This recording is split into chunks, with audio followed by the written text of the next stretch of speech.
Bonjour à tous. Voilà maintenant un exemple d'intervalle de fluctuation asymptotique. Cet exemple est à connaître. C'est le cas où alpha égale à 0,05. U alpha, on l'a vu dans le chapitre précédent, est environ égal à 1,96.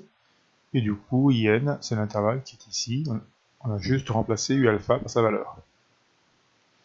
Alors, on va voir maintenant comment on utilise cet intervalle de fluctuation asymptotique à travers ce qu'on appelle la prise de décision. Le problème est le suivant.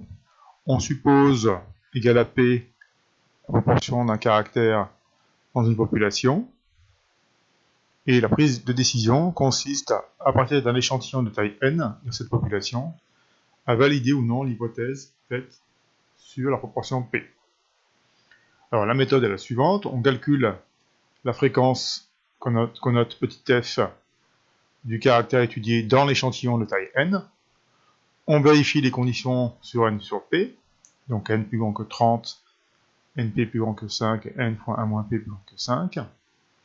On détermine ensuite l'intervalle de fluctuation au seuil 0,95, donc qui est là. Et ensuite, on prend la décision suivant l'appartenance ou non de f à l'intervalle de fluctuation. Plus précisément, si f appartient à l'intervalle de fluctuation, eh bien on valide l'hypothèse qu'on a faite sur P. Sinon, on rejette l'hypothèse qu'on a faite sur P, mais avec un risque d'erreur de 5%, puisque l'intervalle de fluctuation est donné au seuil de 0,95. Alors voilà un exercice qui permet de manipuler cette notion. Selon la théorie de Mendel, certaines causes de petits pois devraient fournir des petits pois jaunes et verts dans les proportions respectives de 75% et 25%.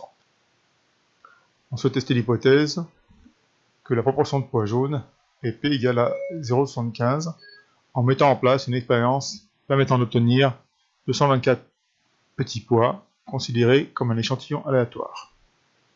Ici, un petit n, c'est 224, c'est la taille de notre échantillon. La population ici qu'on étudie, c'est l'ensemble des petits pois. Et P, c'est la proportion qu'on veut valider ou pas. C'est la proportion de pois jaunes qu'on suppose égale à 0,75. Alors, petit 1, on vous demande d'abord de déterminer l'intervalle de fluctuation asymptotique au seuil de 0,95 ou 95%. Alors, d'abord, avant de déterminer IN, on vérifie d'abord que les conditions sur N et sur P sont vérifiées. Donc N ici est égal à 224, bien supérieur ou égal à 30. NP est égal à 168, et bien supérieur ou égal à 5. Et puis N fois 1 moins P est égal à 56, qui est bien supérieur ou égal à 5. Ensuite, donc, on détermine l'intervalle de fluctuation asymptotique. Donc, on remplace P par 0,75 et N par 224. Et donc, voilà ce qu'on obtient. Ensuite, on va appliquer la prise de décision. Donc, on calcule d'abord la fréquence des pois jaunes dans l'échantillon. Alors, on nous dit que, ici, que l'expérience a permis d'obtenir 176 pois jaunes, 48 verts. Donc, la proportion de pois jaunes dans l'échantillon, 176 sur 224. Donc, on trouve 0,788 pour petit f, qui est la proportion du caractère dans l'échantillon. 0,788 appartient bien à l'intervalle de fluctuation asymptotique.